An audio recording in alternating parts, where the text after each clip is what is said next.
Hello students, आज हम बात करने जा रहे हैं डाइजेस्टिव सिस्टम के बारे में। ये वीडियो जो है ये बेसिक एक नॉलेज है डाइजेस्टिव सिस्टम के बारे में, जो कि हमारे शरीर के अंदर, बॉडी के अंदर प्रेजेंट है और छोटे बच्चों के लिए ये जानकारी है ताकि वो इजीली समझ सकें कि डाइजेस्टिव सिस्टम होता क्या है, ऑर्गन्स कहाँ और किस तरीके से प्लेस्ड होते हैं। तो आइए जानते हैं डाइजेस्टिव सिस्टम के बारे में। तो बच्चों, आप लोग जानते हो कि खाना जो हम मुंह से खा रहे हैं उसका पेट में जाकर क्या होता है। ये तो आप लोग सब जानते होंगे कि जब आप खाना मुंह में डालते हो तो वो पेट के अंदर जाता है, या आपके टीचर्स आपको बताते हैं, पेरेंट्स बताते हैं।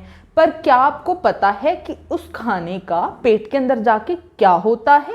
आज हम इसी बारे में जानने वाले हैं। बच्चों, हमारे शरीर के अंदर ना कई सारे ऑर्गन्स प्रेजेंट होते हैं, जैसे रेस्पिरेटरी ऑर्गन्स होते हैं जो कि सांस लेने के लिए इस्तेमाल किए जाते हैं, और कार्डियक सिस्टम होता है जो कि हार्ट है, और उससे क्या होता है, आपके बॉडी के अंदर ब्लड जो है वो सर्कुलेट होता है। इसी तरीके से खाना पचाने के लिए कुछ ऑर्गन्स हैं जिसे हम इकट्ठा डाइजेस्टिव सिस्टम बोलते हैं।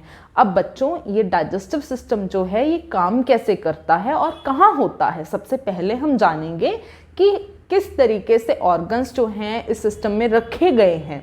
जैसे सबसे पहले अगर हम बात करें तो माउथ से स्टार्टिंग होती है। आपका जो माउथ है वो आपके डाइजेस्टिव सिस्टम का सबसे पहला पार्ट है। खाना सबसे पहले माउथ में गया, तो सबसे पहले क्या आया? माउथ।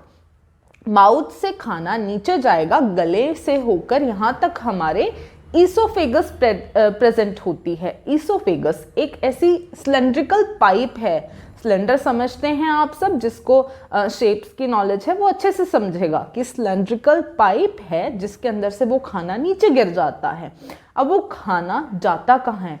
सिलेंड्रिकल पाइप के बाद एक थैली है जिसका नाम है स्टमक, यानी कि जिसे हम पेट बोलते हैं।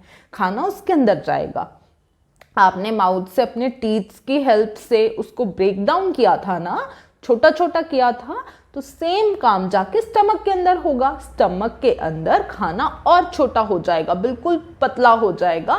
जिस तरीके से मम्मी मिक्सी के अंदर कुछ सब्जियां डाल के उन्हें पीस देती है, इस तरीके से पिस जाएगा। स्टमक के बाद आप लोगों का आएगा स्मॉल इंटेस्टाइन। अब खाना पीस दिया, पर क्या उसके अंदर जो न्यूट्रिएंट्स हैं, जो कार्बोहाइड्रेट्स हैं, या जो भी उसके अंदर तत्व हैं, वो सारे आपकी बॉडी के अंदर गए? अभी तक तो नहीं गए।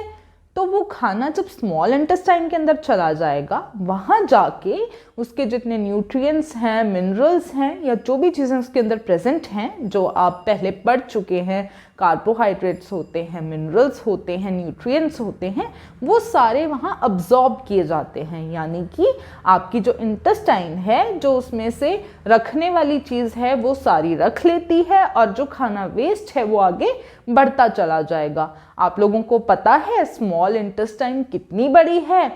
ये आप अपने बुक को पढ़ के आएंगे और फिर देखेंगे, और नेक्स्ट वीडियो में मैं आप लोगों को डायग्राम के साथ सारा समझाऊंगी, जिसमें आप लोगों को पता लगेगा कि इंटेस्टाइन कहाँ है और कितनी बड़ी है। तो अब यहाँ क्या होगा कि आपका खाना जो है वो वहाँ से एब्जॉर्ब होगा, जो ज़रूरत की चीज़ें हैं, और जो वेस्ट मटेरियल है वो बाहर निकल जाएगा। आप लोगों को पता है कि अर्थ के अंदर, इस दुनिया के अंदर जो भी चीज़ आती है वो वेस्ट बन के ज़रूर जाती है। जैसे प्लांट्स एक टाइम पे बड़े होते हैं पर उनके पत्ते झड़ते हैं ना, क्योंकि एक टाइम आने पर उनकी एज ओल्ड हो जाती है और वो झड़ जाते हैं, वेस्ट हो जाते हैं ट्री के लिए। इसी तरीके से जब आप प्लास्टिक बॉटल्स का यूज़ कर रहे हैं, प्लास्टिक पॉलिथिन्स का यूज़ कर रहे हैं, कोई चीज़ कैरी करने के लिए, कुछ डालने के लिए, तो वो भी एक टाइम के बाद आप लोगों के लिए वेस्ट हो जाता है। इसी तरीके से जो खाना बच गया पेट में, जिसकी ज़रूरत नहीं थी, वो वेस्ट मटेरियल है, जिसे हम फीकल मैटर बोलते हैं, स्टूल बोलते हैं, या आम भाषा में जिसे बच्चे पॉटी बोलते हैं। वो जो है वो आपके स्मॉल इंटेस्टाइन से लार्ज इंटेस्टाइन में चला जाएगा। लार्ज इंटेस्टाइन जो होती है, वहाँ पे आपका वाटर जो है वो एब्जॉर्ब होगा, उसके साथ कुछ मिनरल्स होते हैं जैसे कि सोडियम, पोटाशियम, ये सब मिनरल्स जो हैं ये स्मॉल इंटेस्टाइन में नहीं अब्जॉर्ब हुए होते, इसलिए ये लार्ज इंटेस्टाइन में अब्जॉर्ब होते हैं। और उसके बाद ये खाना जो है ये रेक्टम के अंदर एक छोटा सा पार्ट है जहाँ पे स्टोर हो जाता है। जितना वेस्ट मटेरियल है ना सारा उसके अंदर स्टोर हो जाएगा। रेक्टम में जो स्टोर हुआ वो एनस के थ्रू जब आप फ्रेश होने जाते हैं उस समय में सारा वेस्ट मटेरियल निकल जाता है। तो ये रहा हमारा डाइजेस्टिव सिस्टम। तो आइए एक बार दोबारा से रिपीट करते हैं कि डाइजेस्टिव सिस्टम में कौन कौन से ऑर्गन्स हैं और उनका सीक्वेंस क्या है। सबसे ऊपर से शुरू करेंगे, माउथ से शुरू हुआ।